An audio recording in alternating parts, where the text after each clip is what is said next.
Bom dia, boa tarde, fofíssimos, cadê vocês? Pra gente poder começar a nossa live de hoje. Depois nós vamos migrar aí para uma outra plataforma, como se diz, pra gente, né, poder mudar um pouquinho, né, a nossa estratégia.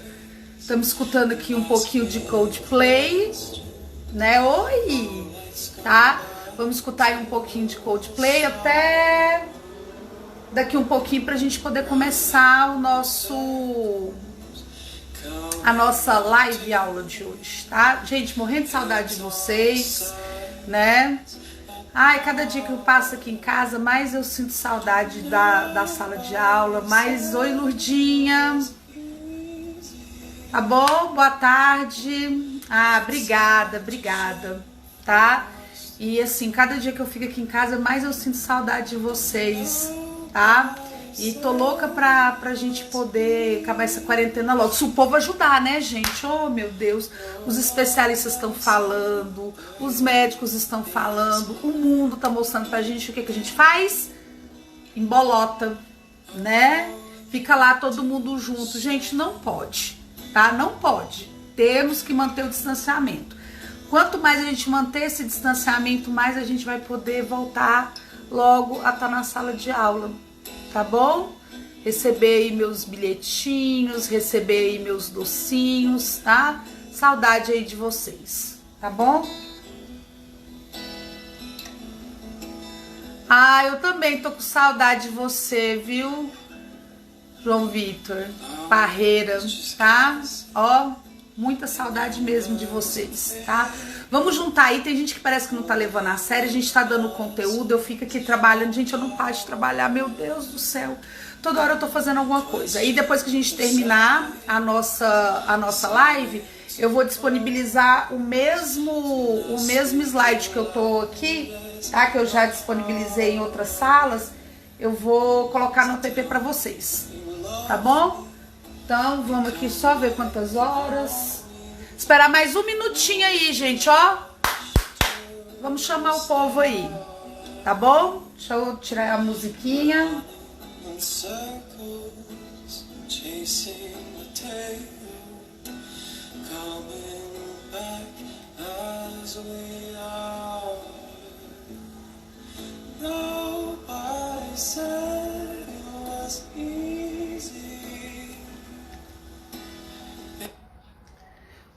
Vamos ouvir aí até dar aqui uns minutinhos aqui que eu vou esperar minha nova paixão aqui. Se vamos, você calma. baixasse League of Legends agora, jogasse uma partida e já gostasse de cara, você logo...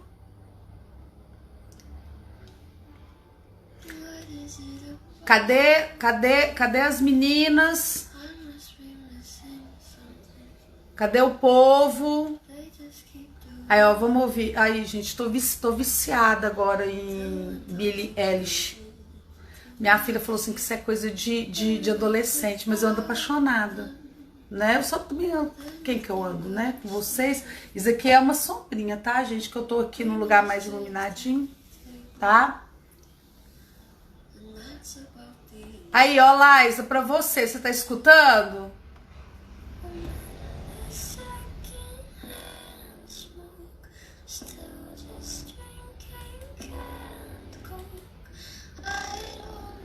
Pois é, toda vez que eu ouço eu lembro de você, Laísa, tá? Billie é perfeita mesmo, também tô adorando, apesar dela não abrir a boca pra falar, os clipes dela serem todos muito esquisitos, eu, ó, gosto muito, ando escutando muita coisa. Bruninha. Bom, gente, então vamos parar aí com a Billie Eilish agora, tá? E vamos começar a nossa live de hoje, tá?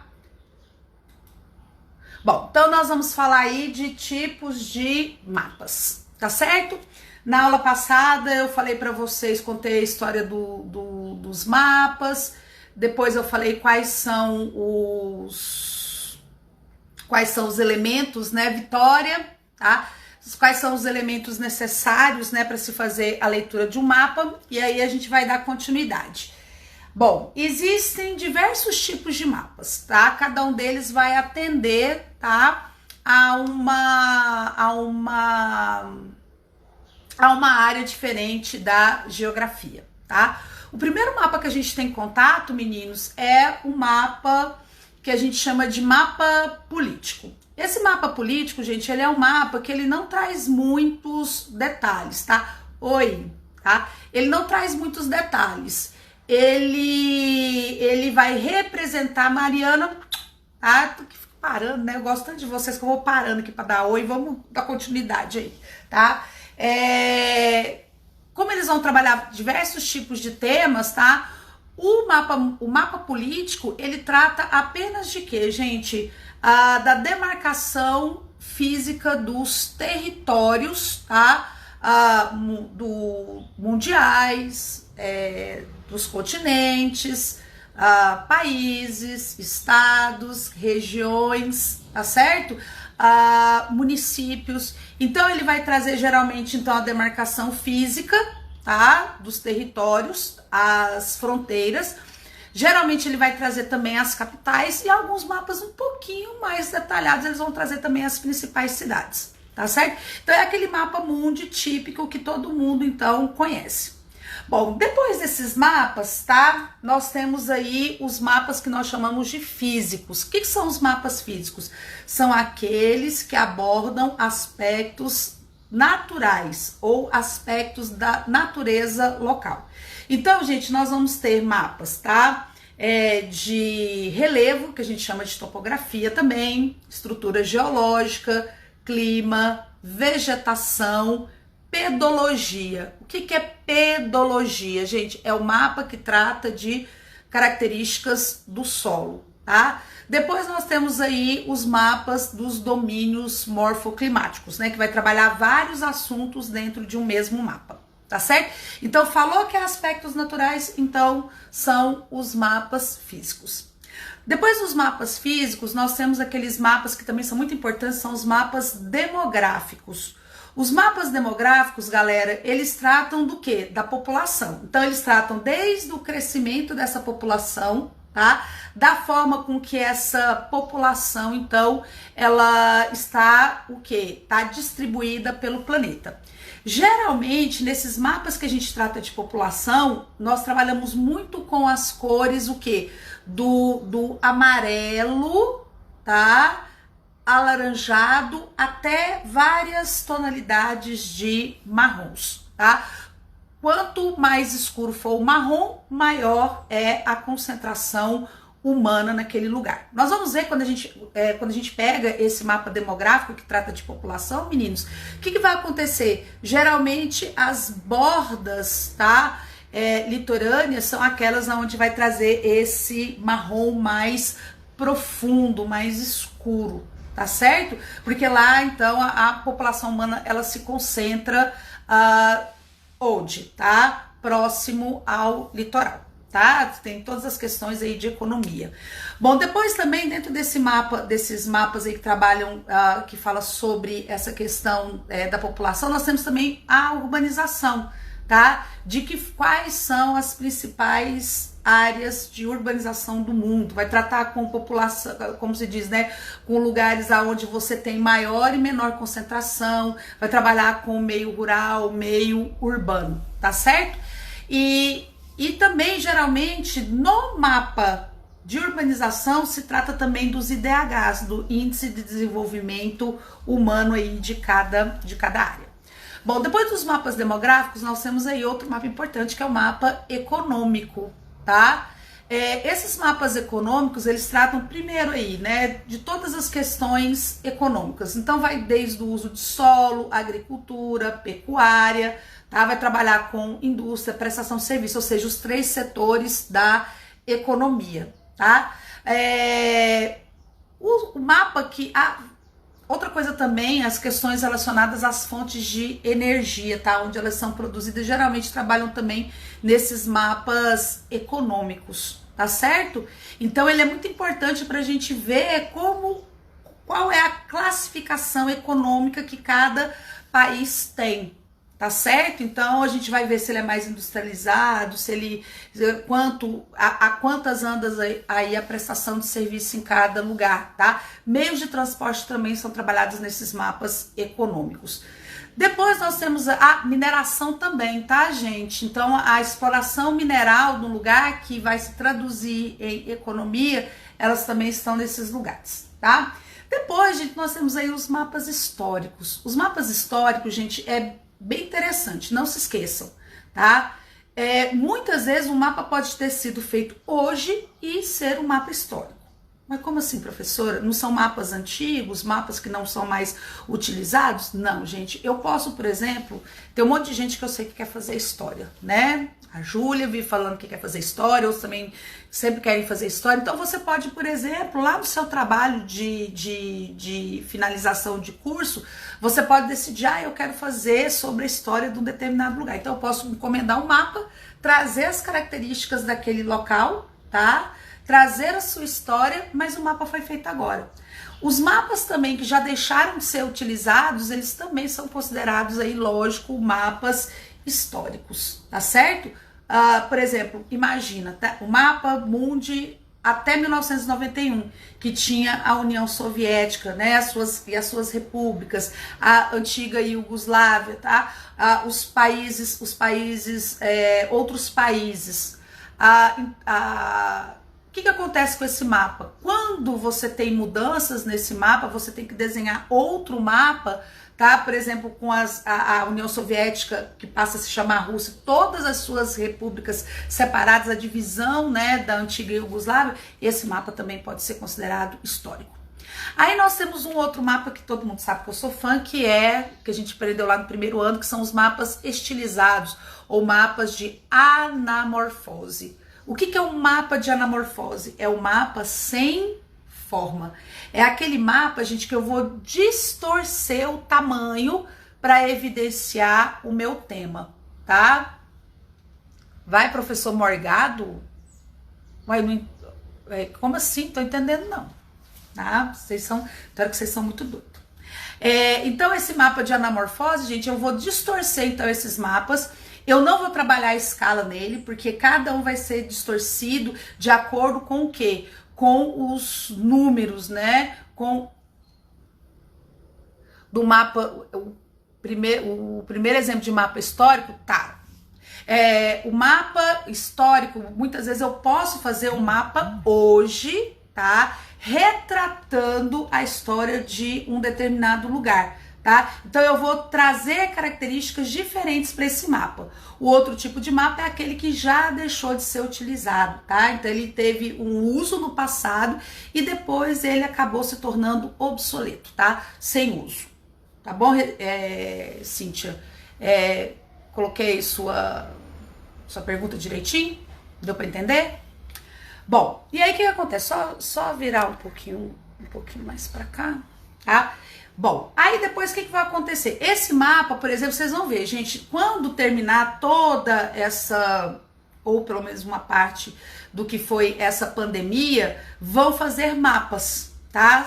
Para quantitativos, tá? De quantidade, para retratar esse momento que nós estamos vivendo. E aí, os lugares onde nós tivemos o maior número de casos, tá? Eu vou colocá-lo maior do que ele é na realidade. Os lugares onde eu tive o menor número de casos, eu vou colocá-lo menor. Tipo o mapa do Brasil, qual Tocantins? Exatamente, tá? Esse daí é um mapa, ele é um mapa histórico obsoleto, ele não tem mais uso porque nós tivemos uma mudança, tá? Bom, então, depois eu posso fazer um mapa quantitativo de anamorfose, ou seja, distorcendo as formas, por exemplo, para colocar, por exemplo, aqui no Brasil, quais são os estados que tiveram o maior número de mortes, o maior número de infectados. Então, ele é um mapa de fácil entendimento, porque você vai conseguir trabalhar através do tamanho as quantidades, tá certo? Então, assim fica muito mais fácil, então, nosso trabalho. Ele pode ser utilizado para pandemia, ele pode ser utilizado para vegetação, a quantidade. O mapa político, gente, o mapa político é aquele mapa que só traz o quê? Fronteiras, tá? Só a delimitação física, a capital, o nome, né, do país, ou o nome do estado, tá? As regiões, a capital e as principais cidades, tá bom? É aquele mapa mais comum. Vocês vão ver, vai ter imagens lá para vocês, tá certo? Então eu posso usar, por exemplo, para criminalidade, eu posso usar para desenvolvimento humano, eu posso usar para economia, tá? Sempre distorcendo o tamanho e sem escalas, tá certo? Bom, depois aí vocês vão ver fotos então desses mapas. Bom, aí depois nós temos aí, gente, os elementos de um mapa, tá? Então vocês lembram então que todo mapa ele precisa ter título, tá? Sem o título eu não sei sobre o que esse mapa tá falando. Ele precisa ter legenda, tá? Essa legenda ela vai trabalhar com símbolos e cores. Os símbolos e as cores são universais. Então eu posso em qualquer lugar do mundo, tá, meninos? Que as cores utilizadas serão sempre as mesmas. Então, por exemplo, a gente vai trabalhar mapa de clima, eu vou trabalhar cores frias lá nas regiões polares até as cores mais quentes nas regiões intertropicais. Azul é sempre água, então aquele azul claro, as águas mais rasas. O azul mais intenso, as águas de maior profundidade, quase chegando ali ao lilás mais intenso, tá? Geralmente, quando eu vou trabalhar com relevo, eu vou usar o amarelo, o verde, até o marrom mais escuro. Significando, então, os amarelos e os verdes, lugares mais baixos, tá? De menor altitude, e o de marrom mais intenso, áreas de maior altitude. Tá certo? Geralmente eu uso o vermelho sempre quando eu quero enfatizar algo que seja negativo, por exemplo, queimadas, por exemplo, lugares onde você tem a presença de hotspots, tá? Que eu sei que vocês vão falar isso com o Marco Aurélio, já deve estar até falando que aqueles lugares onde caminha-se aí para extinção de determinados tipos de bioma, tá certo? Então eu uso muito o vermelho. E os símbolos, gente, são aqueles que não importa em que lugar do mundo eu esteja, não importa que língua eu fale, tá? Os símbolos são sempre os meus. Símbolo de igreja, estação ferroviária, estação de metrô, aonde eu pego ônibus, as igrejas, museus, tá? Restaurantes, tá? E aí tem aquela coisa engraçada, né? Que eu não sei nem se eu comentei com vocês. Determinados símbolos que não são comuns aqui no Brasil e aparecem, porque tem, principalmente nas áreas de turismo, né? Aquele cervo em pezinho. Veja para aparecer um tatu, né? Um lobo-guará, não, vai aparecer o cervo, que nem tem aqui no Brasil, tá certo? Mas quem é estrangeiro vai entender isso daí. Então, esses símbolos e as cores, então, são universais. Depois, todo mapa tem que ter orientação. Lá no cantinho direito do mapa vai aparecer a rosa dos ventos, tá? E vai aparecer, ou então vai aparecer o símbolo apontando que o norte é pra cima, tá certo? Então, eu sempre tenho que ver o que tá demarcando ali. Alguns vão aparecer coordenadas geográficas, latitudes e longitudes, e muitos poucos projeções cartográficas, tá? E aí, o que é uma projeção cartográfica? Tá? É como se eu tivesse uma luz dentro do globo e esse globo fosse projetado numa superfície plana, tá? Os paralelos e os meridianos nessa projeção plana, eles mudam. As latitudes deixam de ser círculos e vão se tornar linhas retas, e as longitudes deixam de ser semicírculo, arcos, e também vão ficar em linha reta. Qual é a melhor forma, professora, de se representar o globo terrestre? Apresentar a Terra.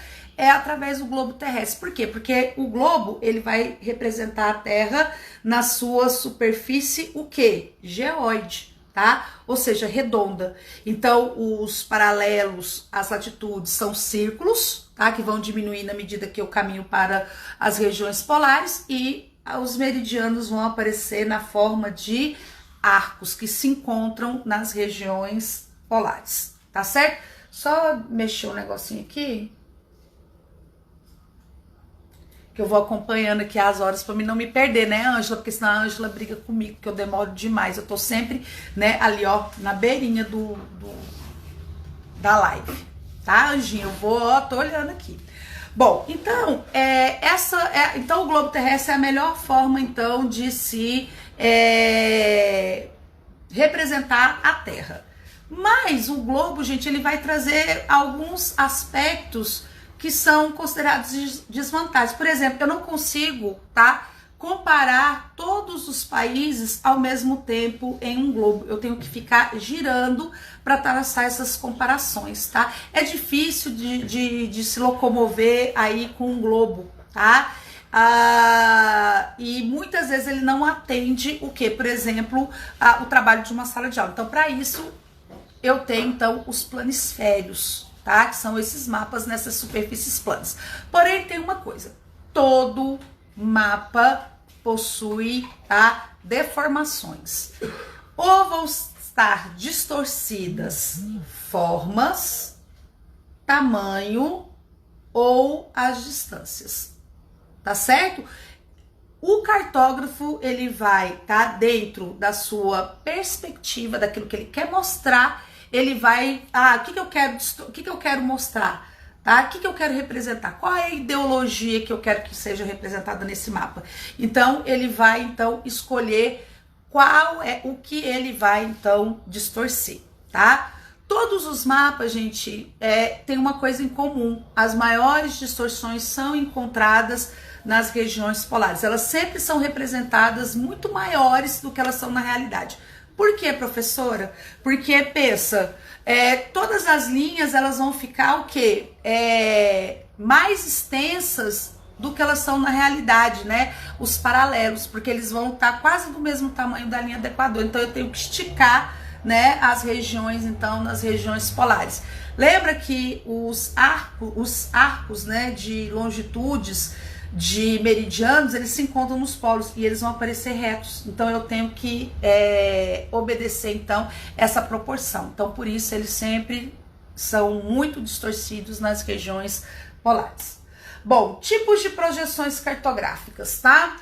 O primeiro tipo é do tipo cilíndrico, tá? Projeção cilíndrica. É como, então, tá? Deixa eu só pegar aqui, tá? Minha folha de papel, tá? Primeiro, o que pode ser forma, tamanho e distância, tá, Maria? Tá? É os três que vão ser distorcidos, tá? Então, primeiro eu tenho a projeção que ela é chamada de cilíndrica. Então, é como se o mapa fosse envolvido em um cilindro e depois aberto, tá certo?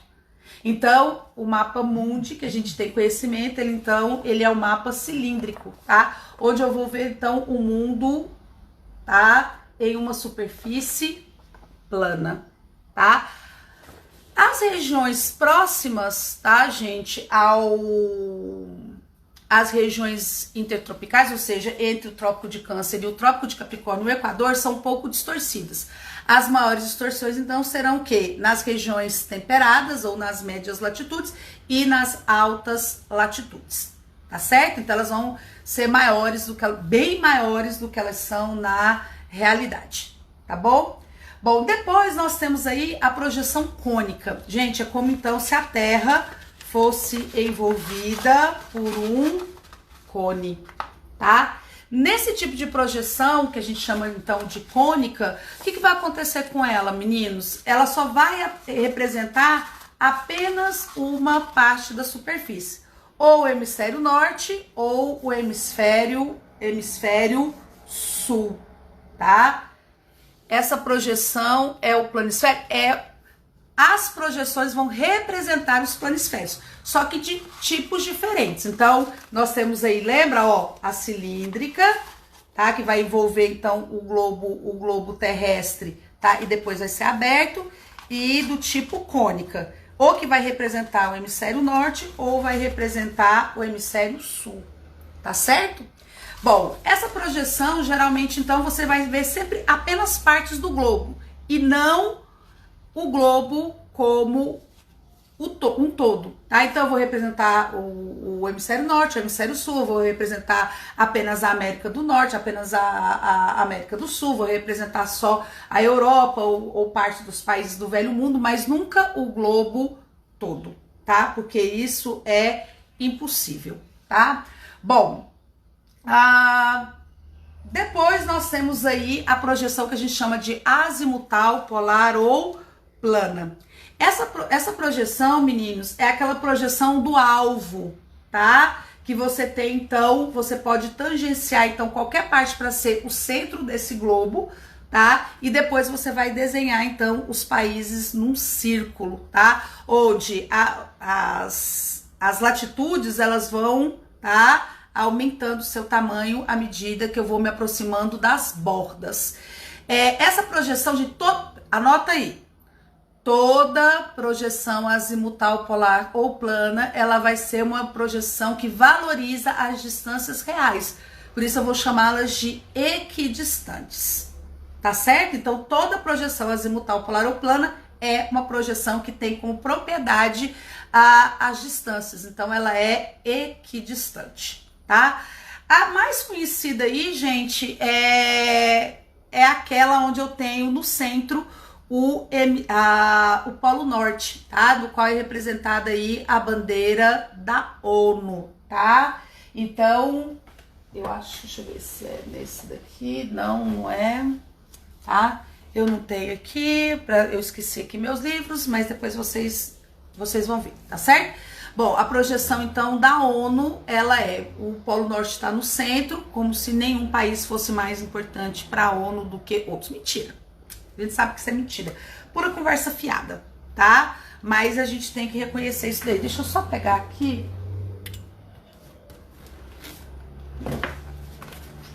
Deixa eu ver se é nesse daqui. Aqui. Essa daqui, então, é a bandeira da ONU, tá? Tô aqui num lugar claro pra caramba, tá? Aqui a gente tá usando tudo quanto é lugar aqui pra fazer essas lives, porque meu marido também tá nela, tá fazendo as dele, tá certo? Então, vocês entenderam? Bom, depois nós temos aí as projeções que nós chamamos, então, de... que tem, então, as propriedades. Então, nós temos aí a conforme, equivalente, equidistante e afilática. Gente, a projeção conforme, tá? Ela é o nome, conforme. O que significa? Que ela vai manter as formas e vai distorcer o tamanho, tá? Então, essa projeção ela é utilizada então pelo Mercator, que vai valorizar as formas em detrimento do tamanho real das áreas, tá? Depois eu tenho a projeção que eu chamo de equivalente. Eu mantenho o tamanho real, porém as formas estarão muito distorcidas. A projeção de Gall-Peters utiliza então essa propriedade. Depois eu tenho a projeção equidistante. Lembra que eu falei para vocês o que é equidistante? Ela valoriza as distâncias reais, tá? Entre as regiões do mundo. E por último, eu tenho a projeção afilática. É a distorce tudo, gente. Ela vai distorcer tamanho, vai distorcer forma e vai distorcer a distância. Porém, tudo de forma proporcional. Tá bom? Calma. Ok. Então, vamos lá. Projeção com propriedade, então, equivalente. A Mariana tá pedindo aí. Você não preocupa não, tá, Mariana? Eu vou mandar aí pra você, já tá prontinho, tá? Vou mandar pra todos vocês o slide, tá? Pra ficar legal pra vocês. Então, equivalente. Ela mantém o tamanho real, porém as formas estarão distorcidas. Tá certo? Depois eu tenho a projeção equidistante. Mantém, tá? As distâncias reais. Tá certo? Então ela vai manter as distâncias reais entre as regiões. E por último, a afilática. Então, distorce tudo. Tamanho, distância e formas. Tá certo? Só que de forma proporcional. Hoje a projeção mais utilizada no planeta, que é a projeção de Robson, ela é uma projeção afilática, tá? Então ela até parece que se aproxima bastante do real, mas ela tem suas distorções, porém são o quê? Proporcionais, tá? Bom, aí vocês vão ter imagens lá dessas projeções. Os slides já estão no site? Não, eu já coloquei para o primeiro ano, já coloquei para o cursinho, porque a gente já passou dessa matéria lá. Para vocês, eu vou colocar hoje, tá? Eu termino aqui, aí eu mando pro Romário e o Romário posta no site para você. Tá certo? Tá todo bem, tá todo bonitinho. Depois eu já tô fazendo outro que a gente vai falar de curvas de nível e escala, já tá quase prontinho aí. Aí na nossa próxima aula eu já vou trabalhar, tá bom? Bom, aí então quais são as principais projeções cartográficas utilizadas? A primeira, gente, é a mais famosa de todas, que é a projeção de Mercator. Lembra, quando ela foi criada em 1569, lá nas grandes navegações, o Mercator,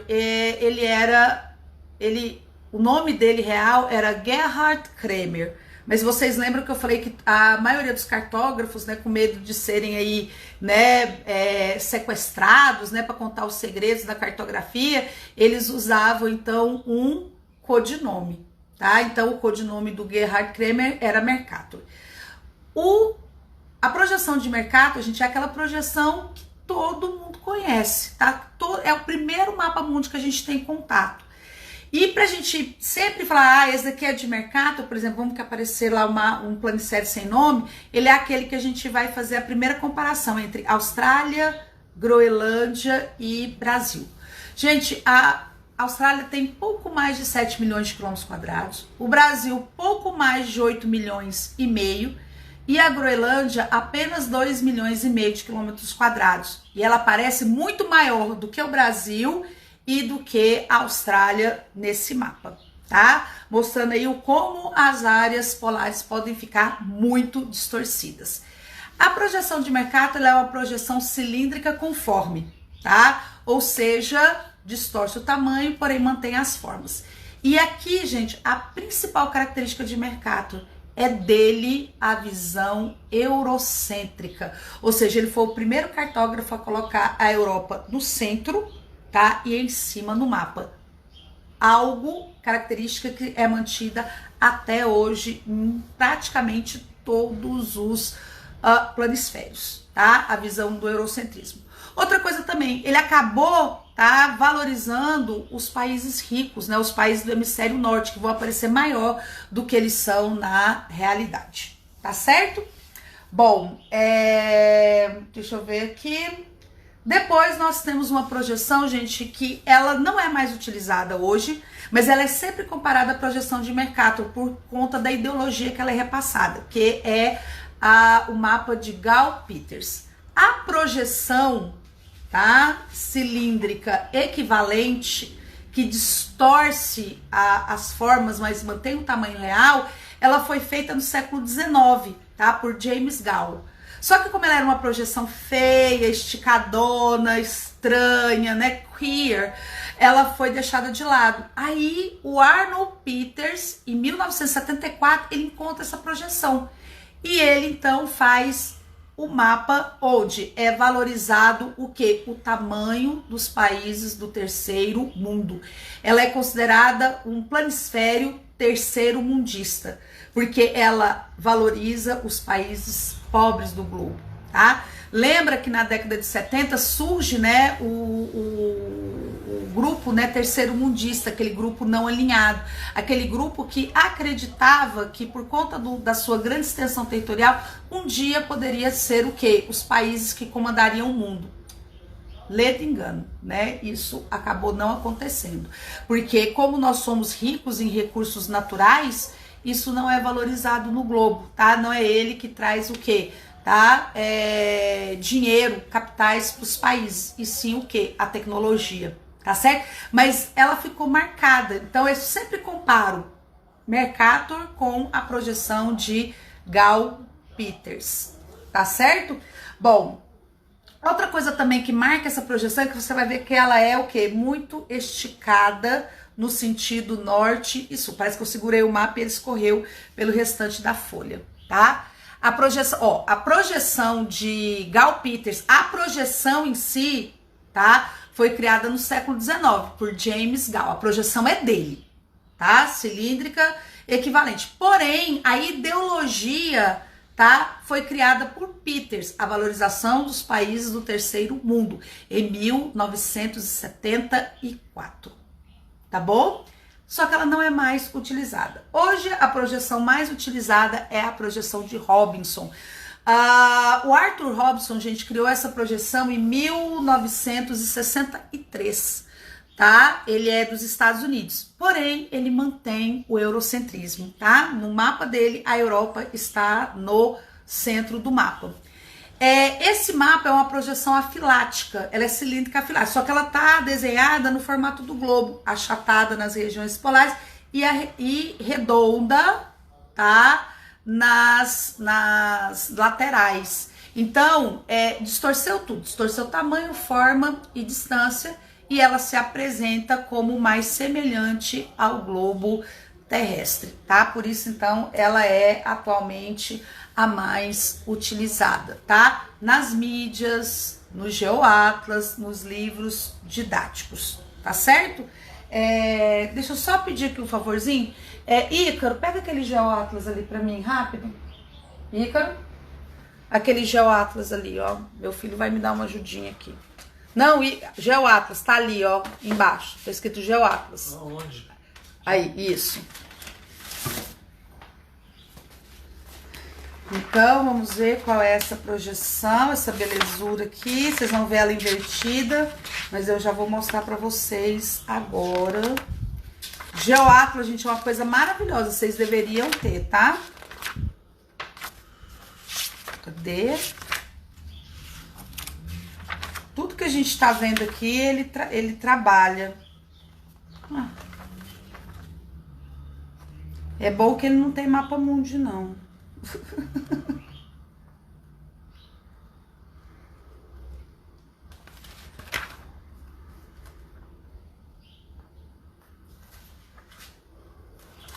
Ele não tem o mapa aqui que eu tô procurando. Mas na hora que vocês pegarem lá o negócio, os slides vocês vão achar, tá? Nossa, finalmente, hein, fofa? Assistindo aí a minha live, né, Tainá? Tem sentido sua falta aqui, hein, Flor? Bom, e aí, para encerrar, nós temos aí outras projeções. Nós temos aí a projeção de Moeid, que é uma projeção elipsal, tá? Vocês vão ver lá que ela tá na forma de uma elipse. Eu tenho a projeção de Good, tá? Ou de God, tá? Que é a projeção interrompida, é a projeção da casca de laranja, tá? Ela é toda recortada. E nós temos também outras projeções que vocês vão ver as imagens lá, tá certo? No slide. Pedir pra Ângela, vou já mandar pro Romário e pedir pra ele postar pra vocês, tá certo?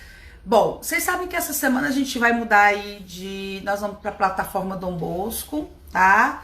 E aí a escola vai começar a fazer chamada, tá? E a gente vai trabalhar com esses slides. Aí o próximo vocês já vão trabalhar com esses slides aí de escala e curvas de nível, vai ficar muito mais fácil. Alguém tem alguma pergunta para fazer, tá? Já vou ver aí as listas de exercícios depois pra gente poder resolver, né? Depois que a gente trabalhar um pouquinho mais, pra gente não ter perdas, tá?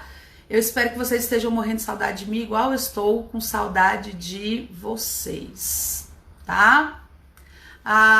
Então, gente, ó, vou encerrar agora, vou deixar salvo aqui, tá? Pra vocês verem. Qualquer coisa, estou à disposição de vocês, minhas belezuras, meus fofíssimos queridos, no meu Instagram, no pessoal, tá? Conto aí com as dúvidas de vocês, espero que não tenha nenhuma. O slide tá muito fácil de ser entendido, vai dar para vocês estudarem de boa, tá? E vai ficar aí com vocês, tá? Fiz assim, com todo carinho do mundo, tá? Qualquer coisa, aguardo vocês, tá bom? Saudade, tá? Beijo aí pra vocês, vão se preparar aí, né, para as aulas, que vocês ainda têm a tarde inteira de aula, tá? Obrigada, tá bom? Obrigado, Mariana. Então, assim, morrendo de saudade de vocês, tá bom? Qualquer coisa, ó, tchau pra vocês, ó, tá? Tô com saudade também, tô com saudade de todos vocês, Lurdinha, tá? Morrendo de saudade aí de vocês, tá bom? Tchauzinho, vou encerrar agora. Beijo.